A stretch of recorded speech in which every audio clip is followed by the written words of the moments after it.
E aí, Guitar Players, tudo bem com vocês? Eu sou o Matheus Luthier, tô começando mais um vídeo aqui nesse canal que eu falo sobre luthieria, falo sobre instrumentos musicais. Então se você é chegado aí nesse assunto das guitarras, violões e contrabaixo, já se inscreve no canal, que acontece bastante coisa legal por aqui. Mostra as customizações na bancada que eu faço nos instrumentos. Troco essa ideia aqui toda terça-feira, nosso quadro de perguntas e respostas, né? O Drecada é onde você pode mandar sua pergunta para mim lá no Instagram. Eu lanço uma caixinha de pergunta lá, de vez em quando eu solto nos stories meus do Instagram a caixinha de pergunta, aí você pode estar mandando sua pergunta para participar aqui, né? Tirei uns prints aqui, tô com as perguntas, e é o seguinte, a primeira pergunta de hoje é do ArtWR_. Ele perguntou o seguinte: que aspectos definem um bom captador de um captador ruim além do timbre?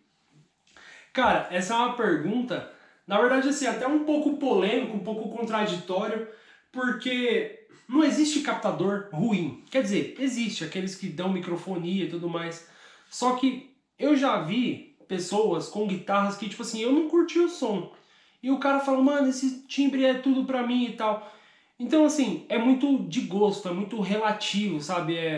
Às vezes o cara gosta do captador original, da guitarra mais baratinha que tinha na loja e, enfim.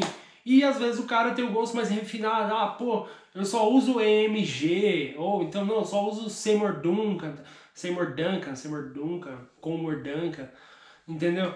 E, enfim, então existem critérios, né? Mas assim, o que faz um captador ser mais barato ou mais caro, um aspecto é a marca dele, né? Beleza, isso a gente sabe. Outro aspecto é a matéria-prima da qual ele é produzida, né? Ou seja, o material da bobina, se é plástico, se é fibra, qual plástico que é, né? Outra coisa, o material do fio, né? A fiação em geral. Então, captadores mais premium costumam ter matéria-prima mais requintada, né? Imã de alnico, tudo bem, o imã de cerâmico também é excelente, existem grandes captadores, grandes timbres aí, muito captador com imã cerâmico é da hora. Então isso não define, por exemplo, um captador alnico é melhor do que o captador cerâmico? Não. Às vezes um captador alnico, às vezes ele é mais caro do que um cerâmico, pelo custo da matéria-prima, né? Então assim, é meio que isso, é pelo custo da matéria-prima que vai definir o preço do captador ou a, entre aspas, qualidade, né? Porque a qualidade, é que nem você falou, além do timbre, né? Eu conheço gente que detesta o Seymour, o JB. Pô, o Seymour JB é um captador padrãozão que todo mundo curte, todo mundo usa, todo mundo fala, pô, o captador é legal. Mas eu conheço um cara que detesta, fala, já tive, não gostei, coloquei em outra guitarra pra ver se era a guitarra e não rolou, entendeu? Então, enfim, é isso mesmo. Inclusive ele trouxe a guitarra, na verdade trouxe aqui não, ele foi na minha antiga oficina. Ele levou lá pra ver se o captador tava ligado certo, se o captador não tava fora de fase ou algo assim, e não era, ele só não curtiu o som mesmo, né? Então é muito questão de gosto, cara, muito questão de gosto, né? Mas o que define aí o valor é, claro, a marca e a matéria-prima, né? Por exemplo, o captador single, aquele que tem o fiozinho de pano, né? Aquele fiozinho de pano, ele é mais caro do que um fiozinho de plástico comum, né? Que é revestido de plástico, uma borracha por fora, e um fio de cobre ou de alumínio por dentro, né? O fio comum, o fio mais baratinho, ele conduz o sinal do captador até a chave seletora ou até o potenciômetro da mesma forma que o fiozinho de pano. Só que o fiozinho de pano custa mais, dá um requinte a mais, né? Você olha aquela parte elétrica com a fiação tudo de pano, então você percebe que é um pouquinho mais requintado, né? Se aproxima mais daqueles instrumentos da Fender Custom Shop e tudo mais, né? Que são o que eles usam, né? Até Fender comum, né? Tipo, ó, com a Fenderzinha aqui, né? Mas não, acho que essa aqui é uma Standard. As Standard não vem com fio de pano. Bom, eu vou desmontar ela. Quando eu desmontar ela, vai sair vídeo no canal. Aí a gente vê. Relaxa. Bom, deixa eu ver aqui. Boa pergunta, valeu. A próxima pergunta é do Cardan Guitar. Ele mandou o seguinte: por que a ação alta de cordas na extrato aumenta o sustain se o captador fica mais afastado? Então, cara, quanto ao captador ficar mais afastado ou não, isso aí é simples. Porque assim, conforme você regula a altura das cordas, né, se você levanta ou se você abaixa as cordas, né, o captador tem aqui um par de parafusos, né, onde você pode subir o captador ou descer o captador, né? Então assim, a regulagem de altura do captador, ela é uma engrenagem que funciona junto com a regulagem de altura das cordas. Então, mexeu na altura de corda, pode ser que você tenha que alterar a altura do captador. Então, não é a altura do captador que influencia. Mas sim, você está certo, uma extrato com corda mais alta, ela tem mais sustento do que uma extrato com a corda mais baixa. Isso por quê? Porque quando a corda está mais baixa, ela está mais próxima aos trastes, né? Então ela tende a não vibrar tanto, né? Porque acaba dando uma pegadinha nos trastes. Não chega a trastejar, né? Por exemplo, é que nem a guitarra desplugada, né? Quando você toca uma guitarra desplugada, quer ver, ó? Vamos ver se essa aqui vai dar esse efeito. Ó. Tá vendo esse... Isso é a corda pegando na escala e isso faz com que a vibração da corda tenha menos duração do que se a corda tivesse alta. Se a corda tivesse mais alta, ela pegaria menos na escala, sendo assim, ela teria mais sustain, né? Só que assim, a corda está numa altura ideal, a pessoa também tocando de boa, sem meter o braço, né, sem meter muito força, a guitarra vai ficar com sustain. É muito também da pegada, né? Mas assim, quando a corda está mais alta, ela tem menos contato com o resto da escala.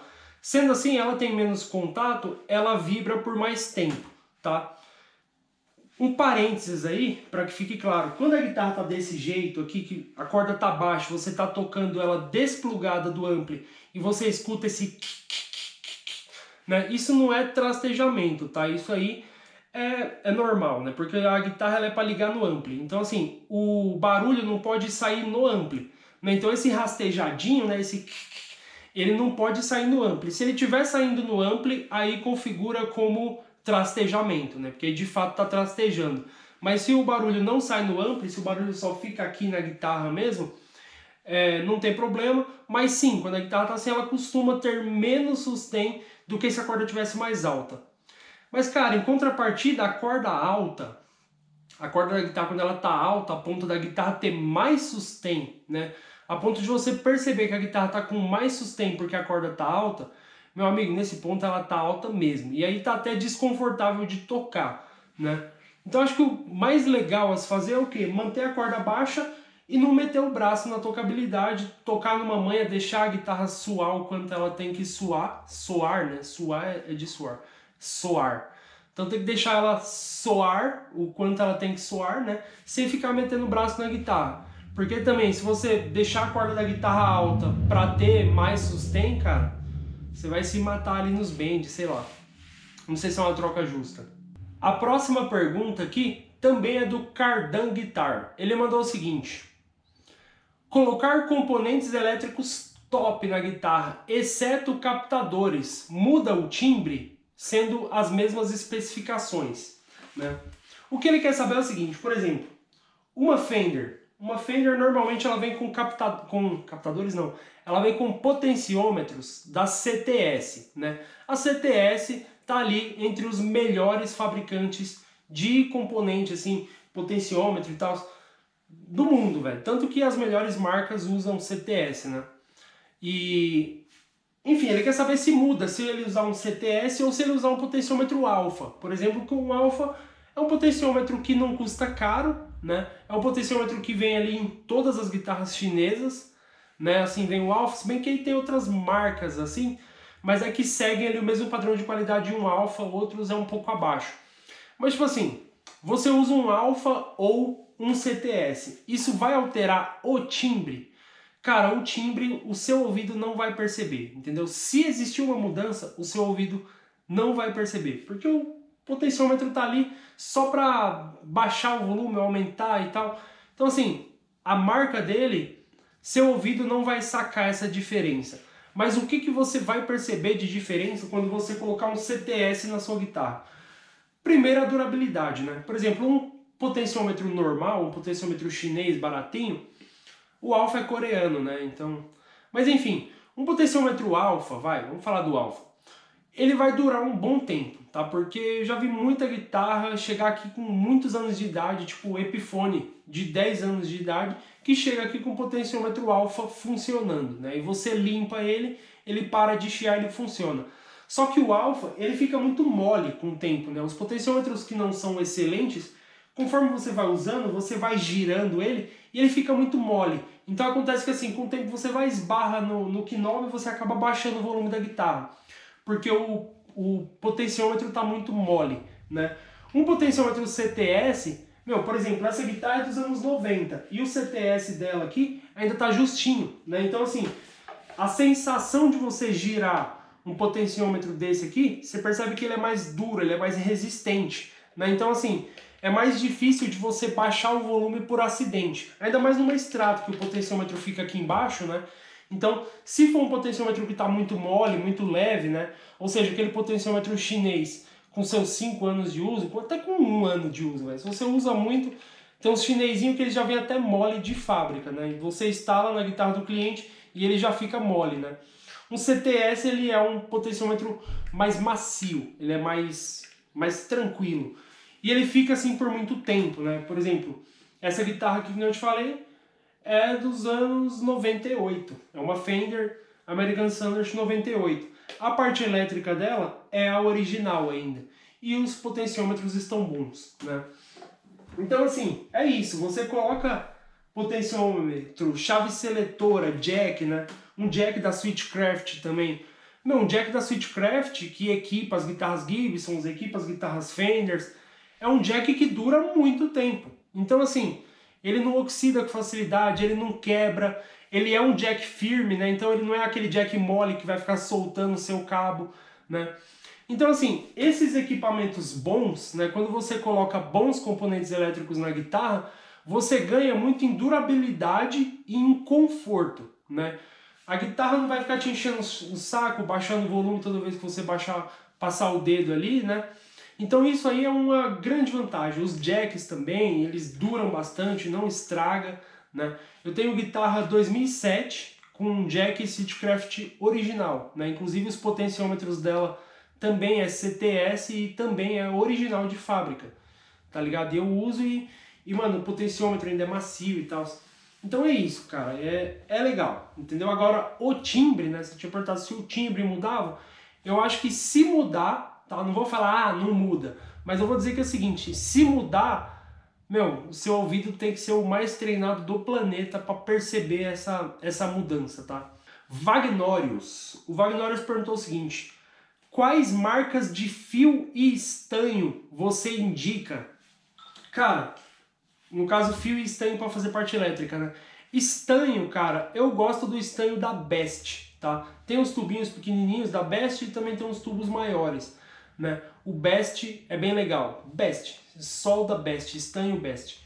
Ele funciona bem, né? Fio, cara, eu comprei um fio eu fui na Santa Efigênia, né, em casa que vende componente eletrônico, e comprei alguns tipos de fio lá, né, para fazer parte elétrica. Então, assim, existem os fios que são top, né, que são, por exemplo, aqueles de pano, que nem eu estava falando dos fios dos captadores, né? Tem aqueles fiozinhos de pano, esses daí é mais difícil de achar, você não vai achar na Santa Efigênia, tem que comprar pela internet. Aqueles fiozinhos são excelentes, você põe na guitarra, fica lá pra sempre, né? E ele é bonito, ele dá um acabamento legal. Então aquele fio lá, velho, é o top, esse fio. Eu vou deixar a foto na tela dele. Esse fio é o top. Mas assim, para manutenção diária, né, que nem eu tenho aqui, aparece muita guitarra, por exemplo, Tajima, Memphis, Condor, Dolphin, que o dono não quer investir em fiação de pano para colocar ali, né? Então tem um fio que eu uso aqui que eu gosto, vou mostrar. Ó, tá aqui. Esse fio aqui, ele é, deixa eu ver a marca dele. Ixi, não tem a marca, meu. É Multicabo. Ah, tá. É da Multicabo. Ó, esse fiozinho aqui, como é que ele é? Ele é 2 vias. Tá vendo que ele já tem uma malha por fora de cobre, né? E aqui tem um fiozinho branco que sai, que é ao vivo, né? Então esse fio aqui, ele é blindado. Ele é que nem fio ele é que nem cabo de guitarra mesmo, né? Que passa uma malha de cobre em volta, né? E o sinal vem por dentro, né? Então, meu, eu gosto bastante de usar esses cabinhos aqui para fazer elétrica de guitarra, né? Ele é de cobre e ele tem essas duas vias, sendo que a via de fora vem encapando a via de dentro, então isso faz com que blinda, né? O fio já é blindado, entendeu? E isso aqui associado a uma boa blindagem na guitarra também, eu consigo excelentes resultados com esse fio, meu. Eu só compra lá na Multicomercial, lá na Santa Efigênia. Pede fiozinho duas vias. Tem várias bitolas, né? Várias grossuras, né? Então você pode ver lá qual que eles têm e sacar qual que vai funcionar melhor para o teu projeto aí.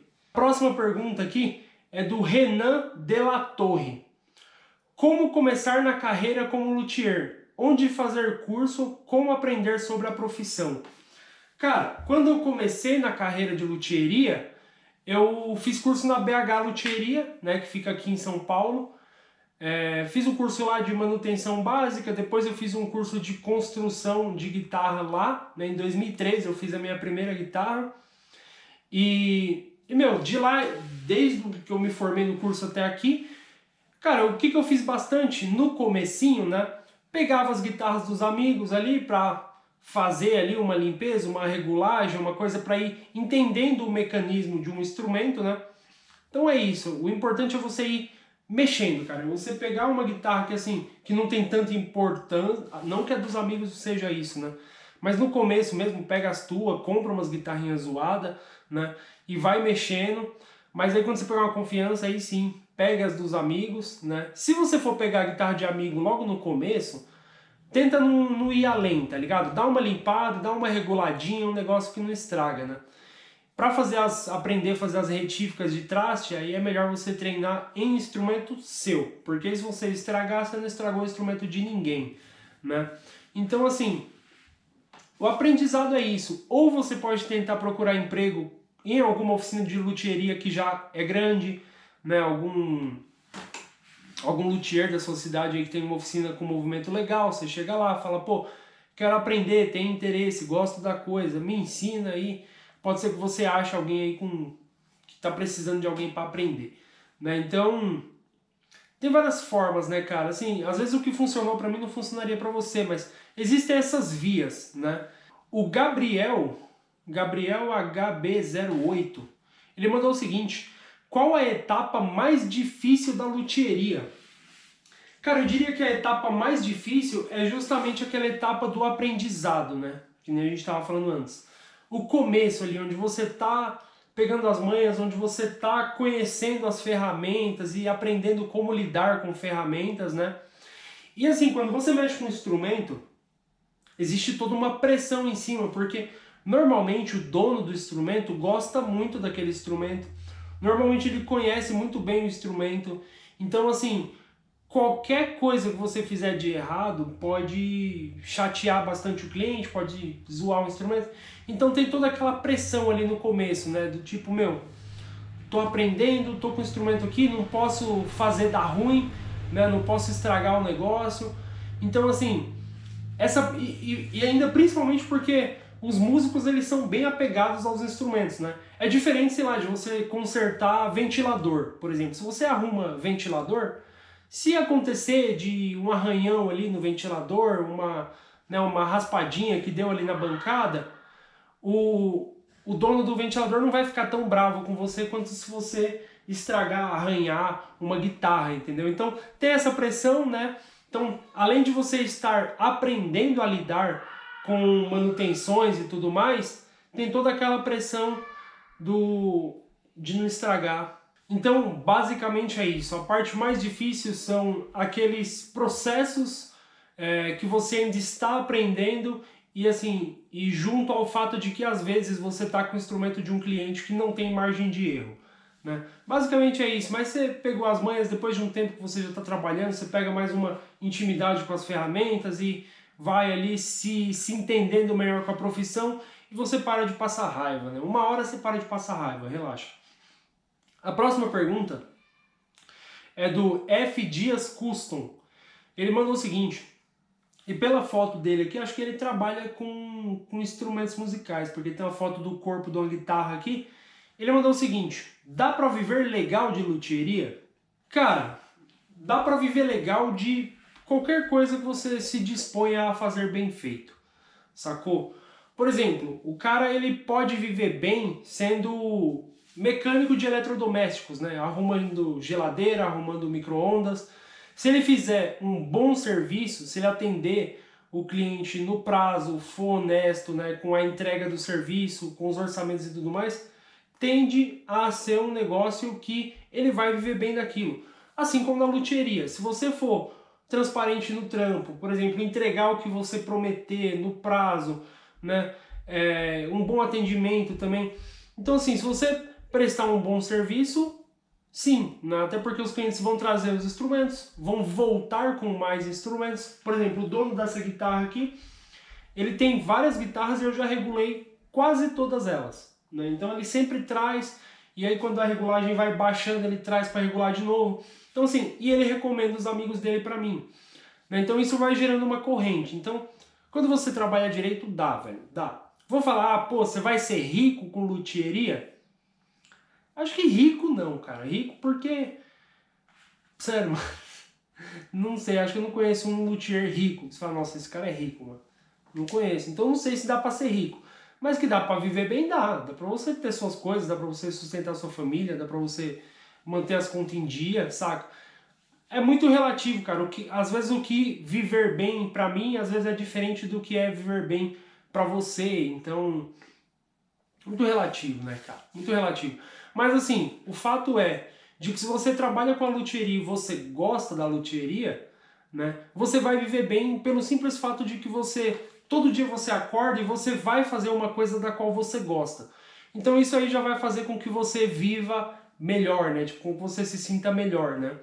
Não adianta às vezes você ter um trabalho que te paga milhares de reais por mês ou vários milhares de reais por mês, e você vai todo dia para aquele trampo de cara amarrada, chega lá, faz o negócio de cara amarrada só porque você precisa entregar aquilo.